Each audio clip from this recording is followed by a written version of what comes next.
you're all having a good day. In today's video, ipapakita ko po sa inyo kung paano magtanim at propagate netong dancing lady. Let's start!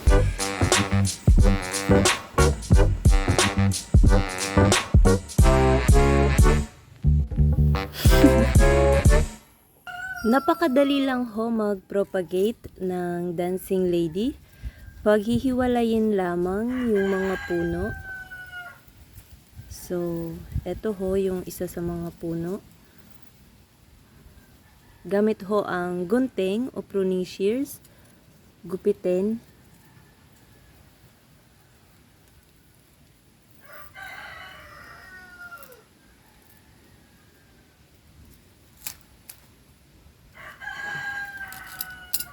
Ayan.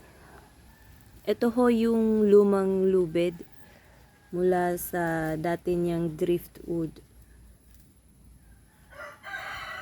Kung mapapansin nyo, nakonsumo na nung dancing lady yung dating bunot.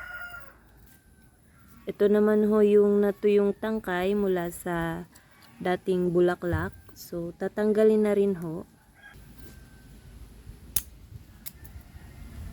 Yan.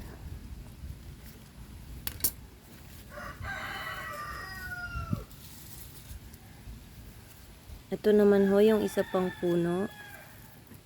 And then, paghihiwalayin ko din lang ho ito sa dalawa. So, banda dito ko ho gugupitin.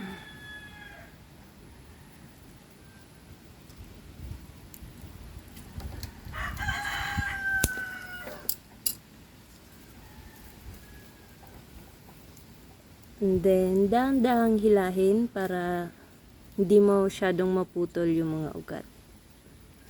Yan. Ito naman ho yung isa pang sample.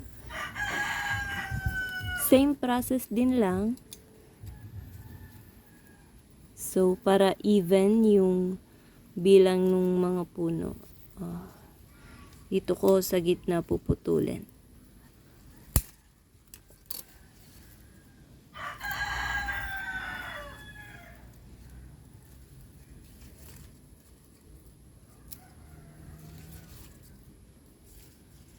Yan.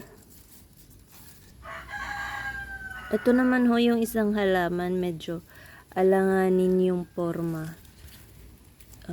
Dito ko na lang ho puputulin sa may banda dito.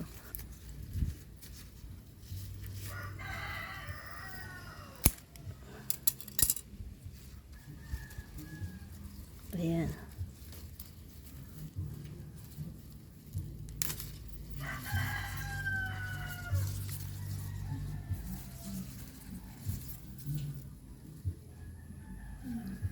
Kung gusto nyo hong mas marami, pwede nyo pa itong paghiwa-hiwalayin. Kaso, sa ngayon ho ay parang mas prefer ko na malago silang tignan kahit papaano.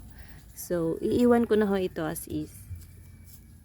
Pero pwede pa siyang bawasan sa may o hatiin sa may banda rito.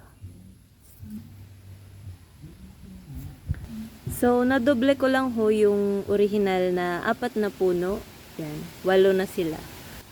Sa ngayon naman ay itatanim na ho yung mga dancing lady. So, ito ho yung isa sa mga bakanteng taniman ni Mama. Yan, lalagyan ko na lang ho nung dancing lady. Ito ho ay ni-recycle na lumang fishing net. And then, ikinabit dito sa winelding na taniman. Ayan, so may mga dati na ho siyang coco chops, hindi ko na ho aalisin. Ito naman ho yung bunot na natanggal na sa coconut shell. Ninit-nitin na lang para medyo fluffy yung texture.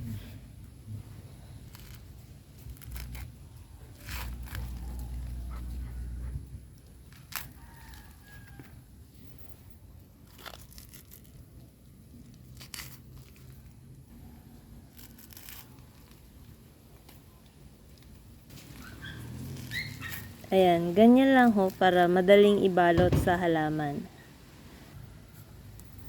Ito ho yung isa sa mga dancing lady na nakuha kanina. Ibabalot lang ho yung bunot ng ganyan. Para dito na ho kakapit yung panibagong ugat.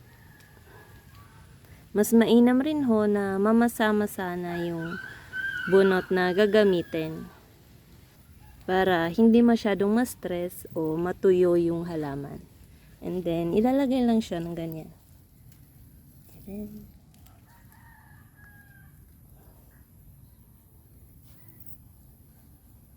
Dagdagan na lang ng bunot kung kinakailangan.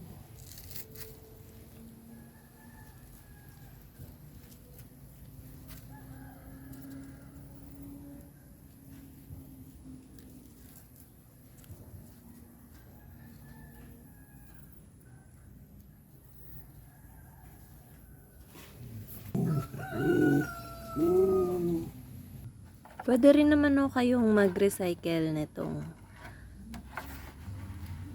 itaas na parte nitong Wilkins. Ano brown?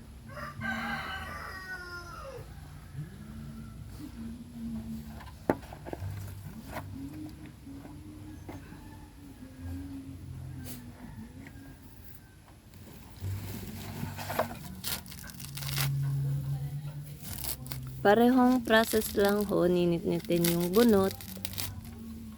And then, ilalagay dun sa container. Ito ho yung magsisilbing pagkakapitan ng ugat ng dancing lady.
Ayan, ito naman ho yung dalawang puno na inilagay sa recycled na container.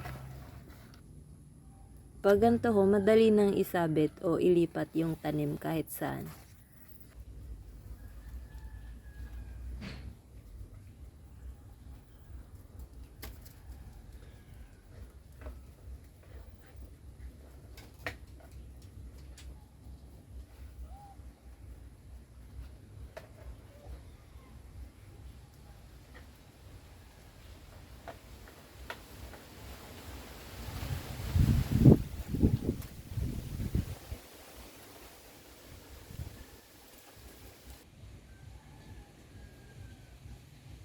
Ito ho yung mga natirang dancing lady na binalot ko na lamang ng coco fiber o bunot.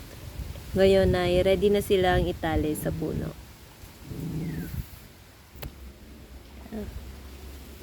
Ito na ho yung isa sa mga naitali ko kanina. Itatali lang ho siya sa puno ng lube-lube. Ito po.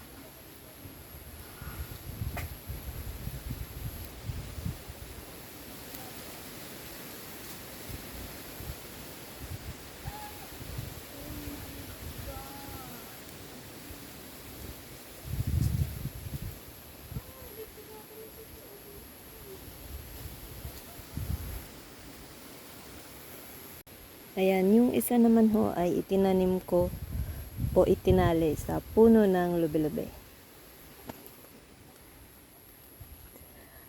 Yung ibang dancing lady naman ho ay itatali ko dito sa puno ng Madre de Cacao.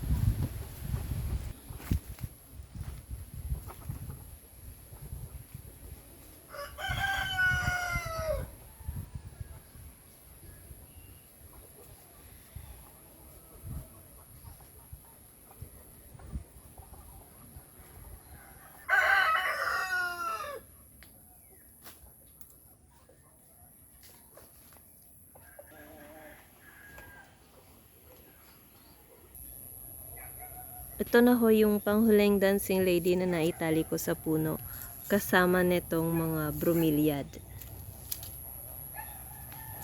sa puno ng Madre de Cacao.